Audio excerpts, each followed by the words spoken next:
Bonjour, je suis Olivier de l'association des Amis de Mélanie Calvat, association qui cherche à promouvoir Notre-Dame de la Salette, ses messages, en essayant principalement de rétablir la vérité sur Mélanie Calvat par l'édition de ses écrits. Aujourd'hui, nous allons vous parler plus particulièrement de l'apparition en elle-même. Donc cette apparition qui a lieu en 1846 sur la montagne de la Salette, dans le Dauphiné, dans le département de l'Isère plus précisément. L'apparition du 19 septembre 1846 aura lieu à une altitude de 1800 mètres, 1800 mètres d'altitude. À cette époque, nous avons deux enfants, un berger et une bergère. Ils ne se connaissent pas. Mélanie Calvat et Maximin Giraud, qui sont en service chez deux maîtres différents dans un petit hameau, un petit village du Dauphiné qui s'appelle les Ablandins. Ils sont à 2-3 heures de marche de leur village natal, qui s'appelle Cors, qui se trouve sur la route entre Grenoble et Gap, situé à 1000 mètres d'altitude. Le village des Ablandins est à environ 1400 mètres d'altitude.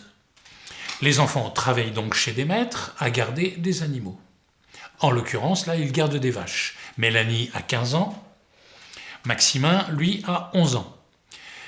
Mélanie est née en 1831, Maximin, lui, est né en 1835. Mélanie, elle, est en service depuis l'âge de 6 ans, donc chez différents maîtres, depuis presque 10 ans, à travailler tout le temps, du mois de mars au mois de novembre. Donc il y a juste l'hiver où elle rentre chez elle, sinon elle travaille toujours chez des maîtres, à garder les enfants, à garder du bétail, à faire les travaux des champs, à faire le travail de maison. Elle est habituée, ça fait longtemps qu'elle fait ça. Voilà, quelqu'un de très taciturne, sauvage, renfermé, très travailleuse. Maximin, lui, une vie légèrement plus aisée, en ce sens que son père est charron. J'aurai l'occasion dans un autre exposé de vous préciser la vie de Maximin. En tout cas, sachez que Maximin, lui, aux Ablandins, il y est depuis peu, et il va bientôt repartir chez lui. C'est la première fois qu'il est réellement mis en service loin de chez lui, en tout cas même à quelques heures de marche. Donc lui ne connaît pas le travail comme ça dans la montagne, livré à lui-même, avec du bétail ou à aider des fermiers.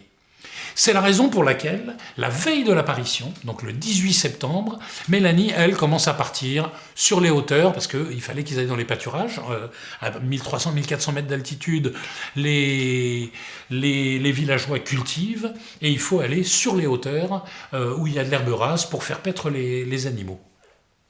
Donc Mélanie connaît le chemin, elle connaît la musique, elle prend ses vaches, je crois qu'elle avait 4 vaches, si je ne me trompe pas, et elle était en train de partir des Ablandins tôt le matin pour emmener ces animaux au pâturage. Donc, je pense que c'est au moins entre 2 et 4 heures de marche pour aller jusqu'au pâturage, de 1400 à 1800 mètres d'altitude. Et Maximin, la veille donc de cette apparition, le 18 septembre 1846, lui il est tout perdu, il ne sait pas trop quoi faire, et son maître lui a dit va avec elle, elle connaît bien, elle t'aidera, tu peux emmener tes vaches paître avec elle. Alors tout ce récit, à partir de là, de maintenant, donc de la veille de l'apparition jusqu'à la fin de l'apparition, est dans un petit livret, 26 pages, enfin faites 25 pages de texte.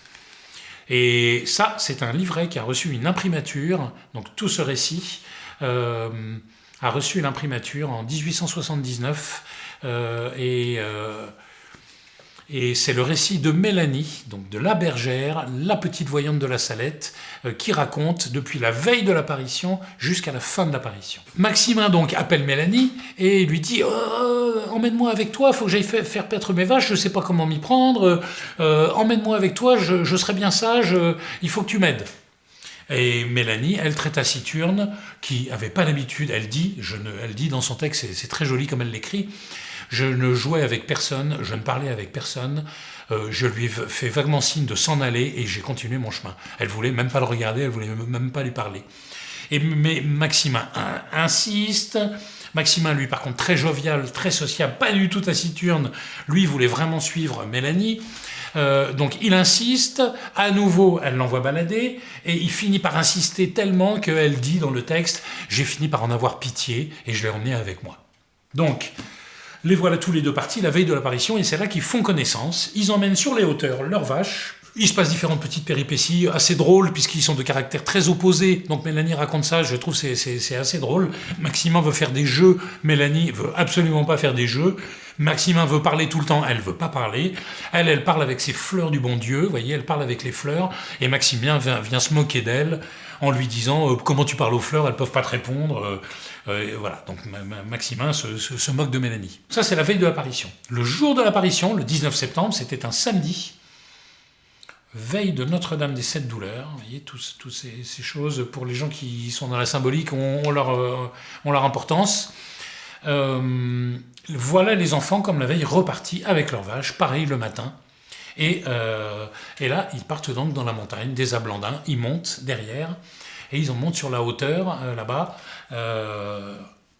au-dessus du village de la Salette. Nous sommes donc sur la commune de la Salette. C'est pour ça qu'on appelle... Il n'y a pas de village là où il n'y a pas d'habitation, mais ça s'appelle l'apparition de la Salette, puisque nous sommes sur la commune de la Salette-Falavaux. Voilà. Les enfants sont sur la hauteur, à 1800, sur ce qu'on appelle le planeau. Et là, Maximin voulait jouer. Alors Maximin veut faire des jeux. J'ai jamais trop su bien ce que c'était. Et Mélanie ne veut pas faire ces jeux. Et donc Mélanie dit on va faire mon jeu. Et donc le jeu de Mélanie, c'est de faire un paradis. Alors les enfants vont chercher des grosses pierres, ils vont chercher des fleurs. Et là, ils mettent une grosse pierre, des fleurs dessus, des pierres autour, une autre grosse pierre au-dessus. Vous voyez, ils font des étages comme ça avec des grosses pierres, et puis ils mettent des fleurs partout, des colliers de fleurs et tout ça. Donc ils font ça, et ça c'est le jeu de Mélanie. Le jeu de Mélanie, c'est de faire un paradis. Et ils jouent comme si c'était leur maison était en bas, et puis en haut, au premier étage, c'était le paradis. Et tout au-dessus, il y a plein de fleurs. Voilà. Une fois qu'ils ont fini de faire ce jeu, ils sont près d'un tout petit, comme une espèce un petit cours d'eau, mais qui est à sec la moitié de l'année. Je dis ça aura son importance. Alors ils prennent ce qu'ils appellent leur petit pique-nique. Je crois que c'est un petit morceau de pain que Mélanie avait et qui se divise en deux. Et puis là, Mélanie raconte que en fait, alors on pense que on est en début d'après-midi. Si je ne me trompe pas, on pense que c'est vers midi, là, voilà. Parce que Mélanie dit, on a entendu sonner l'Angélus. Et j'ai fait signe à Maximin d'élever son âme vers le ciel, elle dit. Alors c'est des enfants qui n'étaient pas catéchisés, qui n'allaient pas à la messe, qui n'avaient pas de vie de prière. On va voir ça après. Et donc là, après avoir dîné, comme ils disent, eh bien, ils s'allongent et puis ils s'endorment. Et puis Mélanie, tout d'un coup, dit, je me réveille et je ne vois pas nos vaches. La panique, mince, où sont les vaches ? Alors, ils étaient dans un petit creux comme ça, avec le petit ruisseau, et puis hop, elle monte sur une des hauteurs.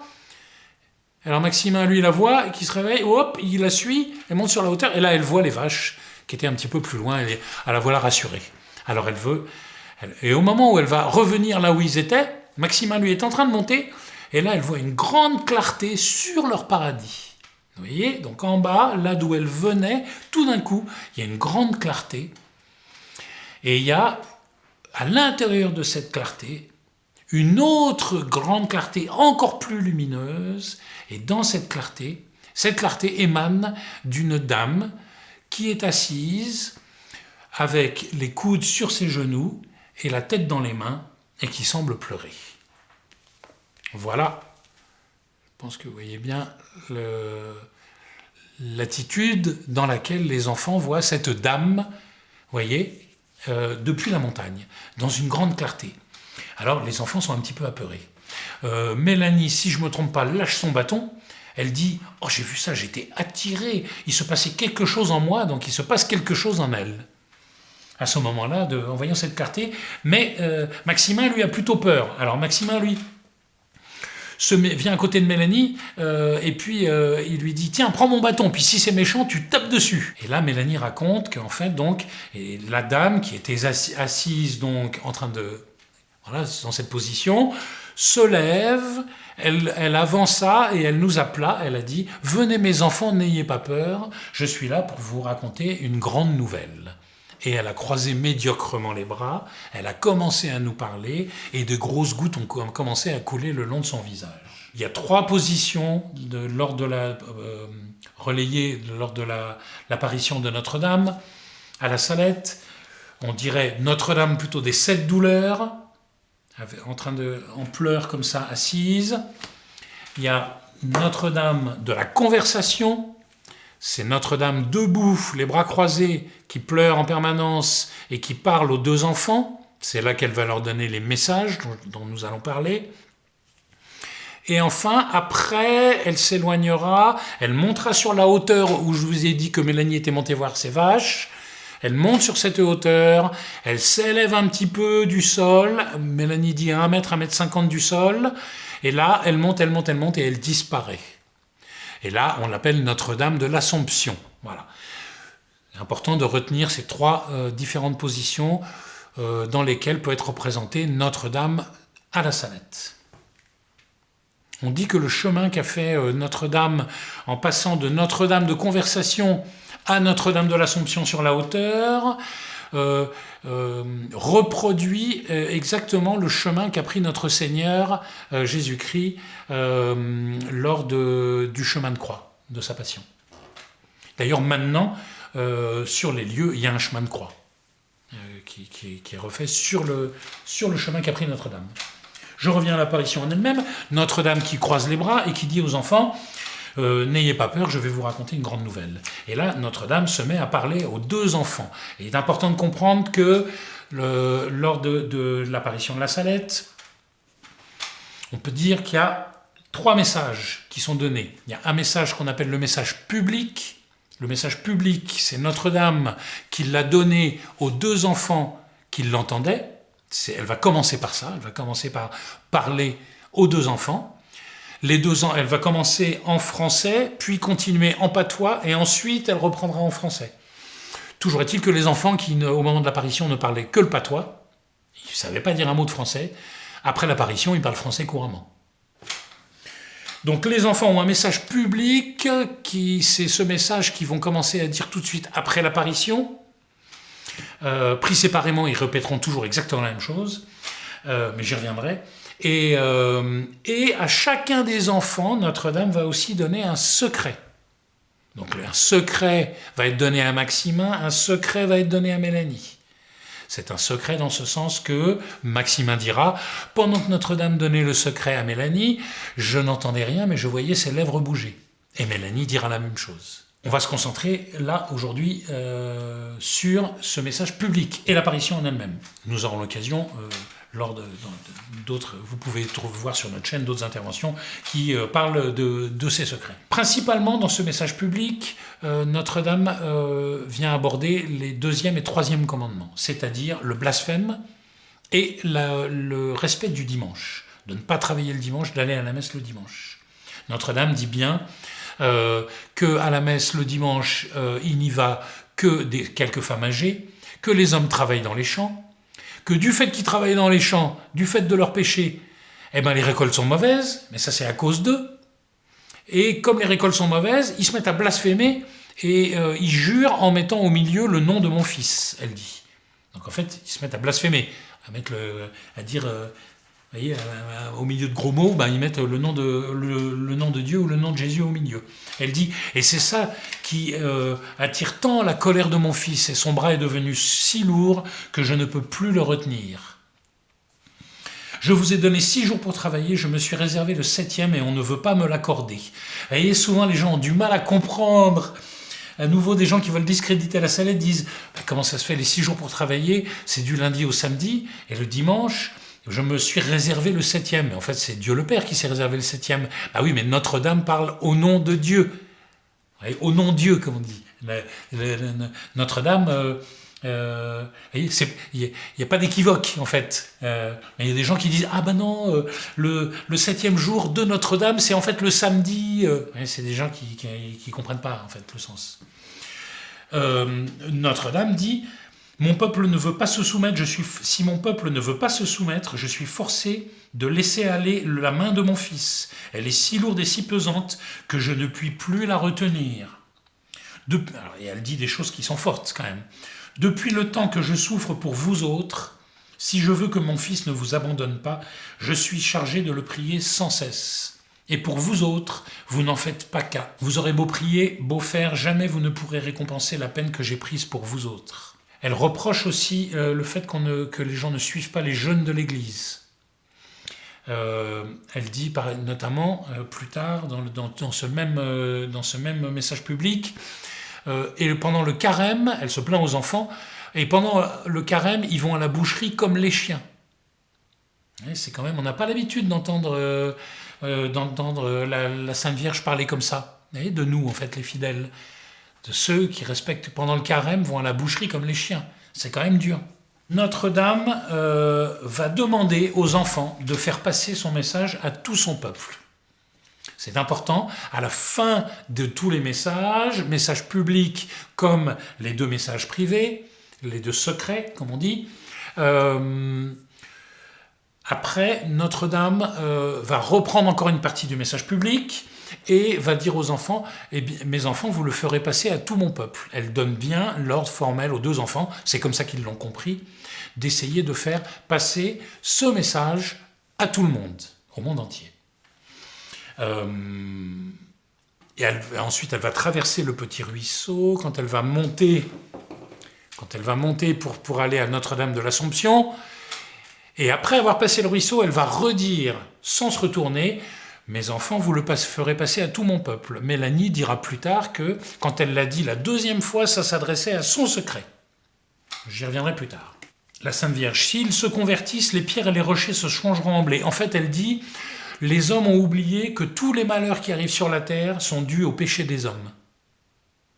Tous les malheurs qui nous arrivent sont dus au péché. S'ils se convertissent, les pierres et les rochers se changeront en blé, et les pommes de terre se trouveront ensemencées par les terres. Et elle demande ensuite, « Faites-vous bien vos prières, mes enfants ?» Les 2 enfants répondent, « Oh non, madame, pas beaucoup. » Ah, mes enfants, il faut bien la faire soir et matin. Vous voyez, c'est à nous que s'adresse la Sainte Vierge. Toute cette partie, vous voyez, du secret, du message public, à mon sens, s'adresse à nous les fidèles, s'adresse aux fidèles. Je pense néanmoins que le gros de l'apparition de la Salette, des messages de la Salette, s'adresse au clergé français et à tout le clergé universel, mondial, mais principalement au clergé français, qui n'en a pas voulu. Mais ça, nous aurons l'occasion d'y revenir une autre fois. À mes enfants, il faut bien faire votre prière soir et matin. Quand vous ne pourrez pas mieux faire, dites un pater et un ave, et quand vous aurez le temps, et que vous pourrez mieux faire, vous en direz davantage. Il ne va que quelques femmes un peu âgées à la messe, les autres travaillent tout l'été, le dimanche, et l'hiver, quand ils ne savent pas quoi faire, ils vont à la messe pour se moquer de la religion. Le carême, ils vont à la boucherie comme les chiens. Et là, elle dit à Maximin, « N'avez-vous pas vu du blé gâté, mes enfants ?» Tous les 2, « Ah non, madame. » Et la Sainte Vierge demande à Maximin, « Toi, t'en as pas vu ? Tel jour, à telle heure, l'année dernière, avec ton père, t'étais à tel endroit, sur la terre du coin, c'est un petit peu en dessous c'est à 3,5 km de Corps. T'étais avec ton père, et vous étiez sur le terrain de quelqu'un, et vous avez vu du blé gâté qui tombait en poudre, et ton père t'a donné un morceau de pain, il t'a dit, mange ça, parce que je sais pas ce que tu mangeras l'année prochaine, si le blé continue à se gâter comme ça. Et Maximin lui dit à la Sainte Vierge, ah oui, c'est vrai, je ne m'en souvenais plus. Je vous donne ce petit exemple parce que après Maximin, quand il va raconter l'apparition, il va prendre des claques par son père qui lui dire « Qu'est-ce que tu racontes à tout le village ? Tu me colles la honte, tu dis que... qu'est-ce que tu racontes à tout le monde ? Qu'est-ce qu'on dit de toi ?» etc. Et quand Maximin va ensuite raconter à son père cette petite histoire qu'il avait vécue avec son père, l'année d'avant, le père va être surpris. Et il va en fait se convertir, il va vouloir que son fils l'emmène sur la Sainte Montagne, et grâce à cette petite anecdote qu'a relatée la Sainte Vierge, eh bien le papa de Maximin va se convertir. Conversion fulgurante du papa de Maximin. C'est très beau. Voilà. Ensuite, après avoir donné le message public, Notre-Dame se tourne, je crois d'abord vers Maximin, et lui donne un secret. Elle lui donne un secret, et elle lui dit que c'est uniquement pour lui qu'il ne doit le dire à personne. Je vous dis ça parce qu'en fait, donc, alors il y a des gens qui... Ah mais oui, mais alors pourquoi est-ce que Maximin il a un secret ? Pourquoi elle lui aurait donné un secret si elle ne veut pas qu'il le dise ? Ben c'est comme ça. C'est comme à Lourdes ou à Fatima, eh bien, les enfants ont eu des secrets qui leur ont été donnés par la Sainte Vierge qu'ils n'ont jamais révélés. Il y a des choses qui leur ont été données en plus de ce qu'ils devaient dire. Maximin, lui, il était, vous voyez, très sociable, très parleur, très extraverti. Eh ben, c'était une épreuve que lui donnait le ciel, d'avoir un secret qu'il ne devait surtout pas dire. Eh bien, en fait, pendant tout le reste de sa vie, tous les gens qui côtoient, enfin beaucoup de gens, de curieux et de gens du clergé qui côtoyaient Maximin ont toujours essayé de vouloir connaître son secret. Ils pensaient que c'était sur la monarchie qui allait revenir et qu'il avait, voilà, sur toutes ces choses-là, la politique et tout ça. Donc on essayait toujours de tirer les vers du nez sur Maximin et son secret que la Sainte Vierge lui avait dit de ne pas dire. Et Maximin, lui, de son vivant, n'a jamais publié son secret. Je vous dis ça parce qu'il y a des gens qui publient le secret, qui disent le connaître. Je pense que c'est de la mauvaise curiosité. C'est en tout cas certainement pas ce que voulait le ciel, ni Maximin qui l'a jamais publié pendant sa vie.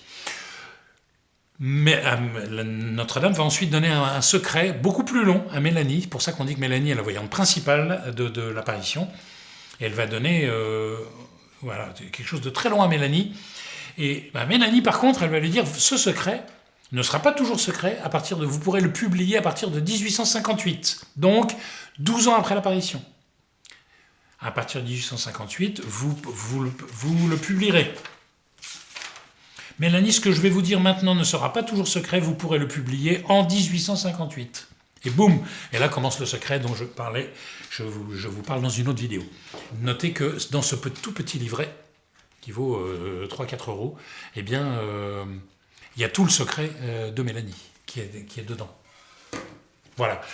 Secret dont Notre-Dame dit à la fin de l'apparition, vous le ferez passer à tout mon peuple. Au même titre que le message public dont nous avons parlé. Fin de l'apparition, Notre-Dame monte sur le versant opposé en faisant le chemin de croix, enfin le même tracé que le chemin de croix.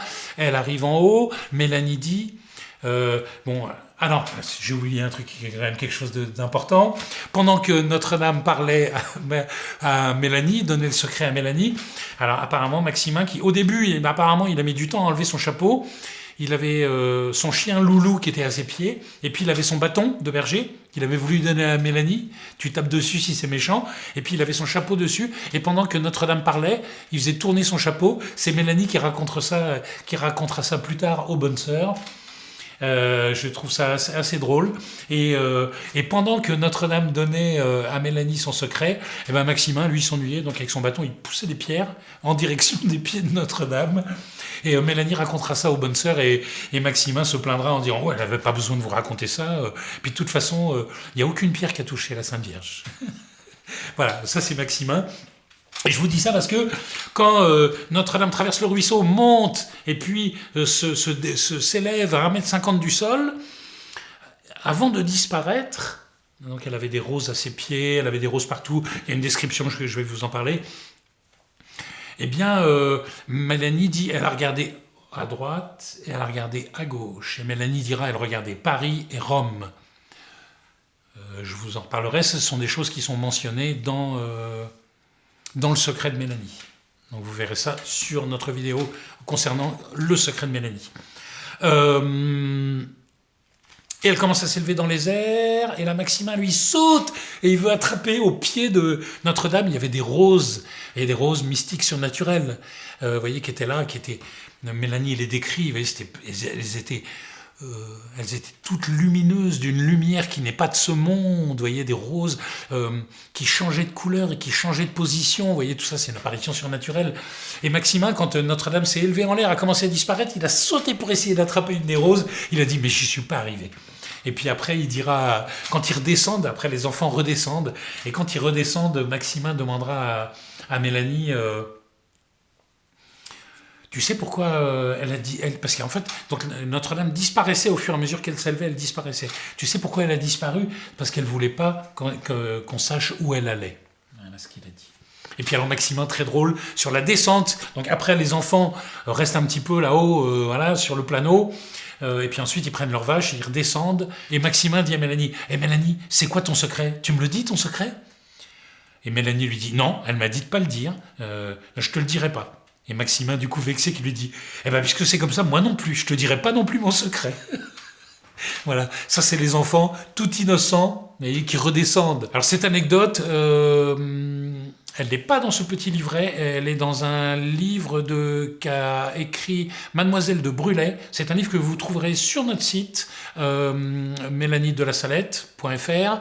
On l'a en PDF téléchargeable et c'est une institutrice qui est venue donc à Corps après l'apparition, qui a passé beaucoup de temps avec les enfants et qui a comme ça reçu de manière très innocente et très spontanée plein d'anecdotes de la part des enfants avec qui elle a réussi à être assez proche et intime, une des rares personnes en qui les enfants ont eu confiance après l'apparition. Ensuite, les enfants redescendent, ils redescendent à leur village, et là, Maximin raconte tout de suite à ses maîtres ce qui s'est passé. C'était la Sainte Vierge ou bien une grande sainte qui est venue de la part du bon Dieu. Ça, ce sont les maîtres qui disent ça à Maximin et Mélanie le soir. Mais c'est comme si le bon Dieu était venu lui-même. Il faut, ça c'est beau, il faut faire tout ce que cette sainte a dit. Comment allez-vous faire pour dire cela à tout son peuple ? Il demande aux enfants. Alors Mélanie répond, je lui répondis, vous me direz comment je dois faire et je le ferai. Ensuite, il ajouta en regardant sa mère, sa femme et son frère. Il faut y penser. Donc c'est les maîtres de Mélanie et Maximin qui disent, on va penser à tout ça, comment vous allez faire pour le faire passer à tout son peuple. Et puis, chacun se retira à ses affaires. C'était après le souper. Maximin et ses maîtres vinrent chez les miens pour raconter ce que Maximin leur avait dit et pour savoir ce qu'il y avait à faire. Car, dirent-ils, il nous semble que c'est la Sainte Vierge qui a été envoyée par le bon Dieu. Les paroles qu'elle a dites le font croire. Et elle leur a dit de le faire passer à tout son peuple. Il faudra peut-être que ces enfants parcourent le monde entier pour faire connaître qu'il faut que tout le monde observe les commandements du bon Dieu, sinon de grands malheurs vont arriver sur nous. Après un moment de silence, mon maître dit, en s'adressant à Maximin et à moi, « Savez-vous ce que vous allez faire, mes enfants ? Vous allez aller demain chez monsieur le curé à la première heure, et lui va vous dire ce qu'il faut faire. » Donc le lendemain tôt de l'apparition, depuis les Ablandins, les enfants descendent à l'église de Falavo. C'est ce qui clôture un petit peu le récit de l'apparition de Mélanie. Et là, donc, il y a une demi-heure de marche en descente, et ils arrivent à l'église, et ils frappent à la sacristie, la bonne leur demande, et ils racontent un petit peu déjà le message de la Sainte Vierge, et en fait, le curé qui est juste derrière la porte a entendu tout ça, il pousse la porte, il est à moitié en pleurs, et il leur dit, c'est la Sainte Vierge, c'est sûr, qui est venue nous faire des reproches, parce qu'on travaille le dimanche, nous sommes perdus, voilà, il est un peu paniqué, et lui, il est sûr que c'est de nature divine. Bien sûr, lui, il connaît ses enfants, il sait bien qu'ils parlent que le patois et qu'ils n'ont pas du tout connaissance de ce qu'ils disent. Ce qu'ils disent, ils ne sont pas capables même de comprendre bien ce qu'ils répètent, en fait. Ils répètent quelque chose qui est imprimé dans leur âme. Vous voyez, le curé comprend, lui, tout ça tout de suite. Et là, Maximin dit qu'il va rentrer chez lui, il repart à Corps. Mélanie, elle, reste, elle assiste à la messe, et ensuite elle remonte chez ses maîtres, où elle va travailler, elle dit jusqu'à la Toussaint. Vous voyez, donc encore un mois et demi. Tout ça, ça va faire boule de neige. Il y a de plus en plus de gens qui vont venir sur la montagne. On va s'apercevoir qu'il y a en fait une eau à l'endroit où était la Sainte Vierge, où elle était assise, à l'endroit où les enfants avaient fait le paradis. Donc quand Notre-Dame est dans cette position en pleurs au début, eh bien, de cet endroit-là jaillit une petite source, en fait, d'eau miraculeuse, puisque cette source n'était pas là avant. Le petit ruisseau dont nous parlions, la Cesna, était uniquement saisonnière au moment de la fonte des neiges, et là on retrouve un petit ruisseau, une source qui jaillit juste à côté, qui vient se jeter dans la Cesna, mais qui elle ne tarit pas, c'est-à-dire toute l'année elle coule.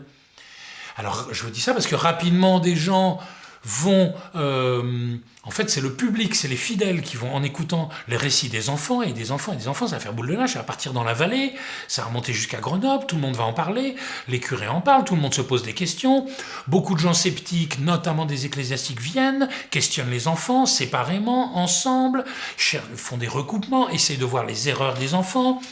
En fait, ils n'en trouvent jamais. Et les essayent de soutirer les secrets aux enfants qui tiennent bon et qui ne les disent pas. Et puis les enfants pris séparément disent toujours mot pour mot exactement la même chose. On voit bien que la source à l'invocation de Notre-Dame de la Salette est vraiment... je vous dis ça parce que Monseigneur de Bruyard, qui est donc l'évêque à l'époque de l'apparition, nous avons un évêque qui s'appelle Monseigneur de Bruyard. J'y reviendrai, je vous en parlerai un autre jour, mais c'est un évêque, on peut penser que c'était quand même un saint évêque, voilà, qui datait depuis la Révolution. Et c'est lui qui a fait toute l'enquête qui a suivi. Donc pendant 5 ans, il a fait une enquête. Mais en tout cas, voilà, tout remonte et les enfants sont interrogés un petit peu de toutes parts. Et en fait, c'est les fidèles qui se pressent sur la montagne, c'est les fidèles qui font beaucoup d'invocations à Notre-Dame de la Salette, et il commence à y avoir des guérisons, des petits miracles qui sont faits. Tout ça, ça commence à influencer l'évêque du lieu, vous voyez, parce qu'au départ, c'est toujours la prudence. Donc l'évêque dit, prudence, on ne sait pas ce qui s'est passé, on verra bien. Mais il demande à ce qu'il n'y ait pas d'invocation à Notre-Dame de la Salette, et que... jusqu'à contre-ordre que les prêtres et les curés de la vallée et du Dauphiné ne commencent pas à parler d'apparitions surnaturelles, qu'il va y avoir une enquête qui sera faite et on ne se prononce pas, que l'Église jusqu'à maintenant ne se prononce pas tant qu'il n'y aura pas une enquête aboutie. Mais en parallèle de ça, la Providence veut qu'en fait les fidèles viennent de plus en plus nombreux. Quand cette petite source, elle commence à faire des miracles, que les gens viennent par milliers à 1800 mètres d'altitude. Je ne sais pas si vous avez déjà... Enfin, il faut aller à la Salette, mais l'endroit est très difficilement accessible. Maintenant, ils ont fait une route, mais à l'époque, c'est des chemins qui sont très dangereux, qui surplombent des précipices, etc. Et les gens, il y a des milliers de gens qui y vont. Et le vocable de Notre-Dame de la Salette, réconciliatrice des pécheurs, c'est les fidèles qui donnent ce vocable qui est resté jusqu'à maintenant. Eh bien, on voit bien là la main de la Providence en fait qui fait que ce sont les fidèles qui publient et qui prennent à bras le corps en fait cette apparition comme étant véridique. Et je pense que rapidement ils se sont rendus à l'évidence qu'une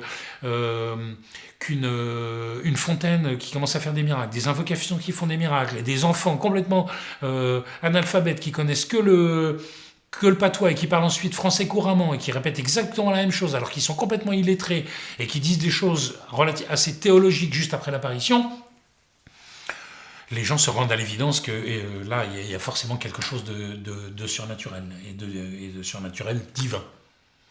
Voilà, donc à la suite de tout ça, il y a même des évêques qui vont venir de différents endroits de France, des prêtres, plein de gens qui viennent pour interroger les enfants. Donc les enfants vont être vraiment sous une grande pression pendant longtemps. L'évêque de Grenoble, Monseigneur de Bruyères, probablement un saint-évêque, scolarise, comme je vous l'avais dit, les enfants. Donc d'abord à Cors, chez les Sœurs de la Providence, et ensuite à Coran, à côté de Grenoble, pareil chez les Sœurs de la Providence. Maximin et Mélanie sont de caractères très opposés. Il y a plein d'anecdotes très drôles dans l'ouvrage dont je vous ai parlé de Mademoiselle de Brulay. Elle relate justement toute cette période-là, des 5 ans qui ont suivi l'apparition, où une enquête méticuleuse est faite par l'évêque de Grenoble avec une commission. Au bout des 5 ans d'enquête, Monseigneur de Bruyères souhaitera que les enfants écrivent leurs secrets. Ça a été très difficile de convaincre Mélanie de le faire, elle ne voulait pas le faire. Mélanie finira par écrire son secret uniquement à l'intention du pape et cacheté de manière donc confidentielle. Et les 2 enfants vont écrire de manière confidentielle dans les locaux du diocèse, je crois, de l'évêché de Grenoble, vont écrire leurs secrets qui vont être cachetés, envoyés au pape. Et comme vous le savez, la papauté l'Église ne reconnaît jamais explicitement une apparition. Vous voyez, c'est pas de foi de croire à une apparition. Mais implicitement, le pape ayant lu les 2 secrets, ce que vous voulez savoir, l'évêque de Grenoble, en fait, c'était, lui, par rapport à toute son enquête, c'était sûr que c'était divin et que c'était d'origine divine et il voulait déclarer, en fait, l'apparition comme devant être crue. Et la reconnaître en tant qu'évêque du lieu. C'est comme ça que l'Église reconnaît, c'est par l'évêque du lieu. Mais il voulait comme une espèce d'approbation tacite du pape, notamment sur les secrets, pour être sûr que que si les secrets avaient des contenus un petit peu stupides, que du coup ça ne corrobore pas l'impression qu'avait Monseigneur de Bruyères après ses 5 ans d'enquête méticuleuse. Et en fait les secrets donc ont été envoyés au pape, le pape les ayant lus a une réaction telle qui sont d'ailleurs qui sont conditionnés aux archives de Grenoble, puisque c'est des prêtres qui ont emmené ces secrets auprès du pape, qui était Pie IX à l'époque. Eh bien, la réaction de Pie IX montre clairement qu'en fait, il pense bien aussi que ces secrets sont d'origine divine et viennent de la Sainte Vierge et pas du tout des enfants qui auraient jamais pu inventer un langage aussi théologique. Je clôture juste cette petite vidéo d'aujourd'hui en vous disant que sur le texte donc qui raconte tout ça, à la fin, le dernier petit chapitre, Mélanie raconte toute l'apparence de la Sainte Vierge. Et c'est important de dire que la Sainte Vierge avait un fichu comme Mélanie. Vous voyez, des gens pauvres qui travaillent. Vous voyez, un fichu croisé comme ça. Donc elle était habillée comme les femmes pauvres des montagnes, avec un fichu qui était jaune. Et Mélanie dit que en fait, Notre-Dame avait des chaînes. Donc là, il y a plein de symboliques pour ça. Voilà, c'est pas forcément mon point fort, toutes les symboliques de l'apparition, mais pour la Salette, il y a un creuset, il y en a beaucoup. Chose très importante, Notre-Dame avait un crucifix, et Mélanie raconte, dans le chapitre 6 de ce petit livret, le dernier, la Sainte Vierge était... Écoutez un petit peu le langage de Mélanie, hein, franchement ça vaut le coup. La Sainte Vierge était toute belle et toute formée d'amour. En la regardant, je languissais de me fondre en elle. Dans ses atours comme dans sa personne, tout respirait la majesté, la splendeur, la magnificence d'une reine incomparable. Elle paraissait belle, blanche, immaculée, cristallisée, éblouissante, céleste, fraîche, neuve comme une vierge. Il semblait que la parole amour s'échappait de ses lèvres argentées et toutes pures, etc., etc., etc. Elle me paraissait comme une bonne mère, pleine de bonté, d'amabilité, d'amour pour nous, de compassion, de miséricorde. Tout ça, c'est le ressenti de Mélanie qui est dit avec des mots magnifiques dans ce 6e petit chapitre. Vous voyez, ça fait 4 pages à 5, c'est magnifique. Et Mélanie raconte, la Sainte Vierge avait une très jolie croix suspendue à son cou. Cette croix paraissait dorée, etc., etc., ce qui faisait à mes yeux un plus bel effet. Sur cette belle croix toute brillante de lumière était un Christ, était notre Seigneur, les bras étendus sur la croix. Presque aux 2 extrémités de la croix, d'un côté il y avait un marteau et une tenaille. C'est important de dire que vous avez sans doute déjà vu ce crucifix avec les tenailles à droite et le marteau à gauche, pour la personne qui le porte, pas inversé pour la personne qui regarde. Ça, c'est la Salette. C'est très important de dire ça, c'est vraiment le signe de la Salette.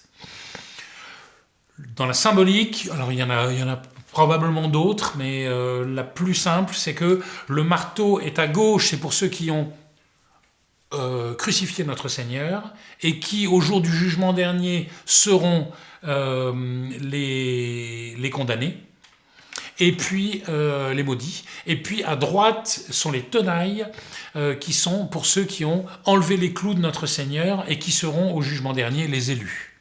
Voilà, c'est la manière simple de se souvenir de ça.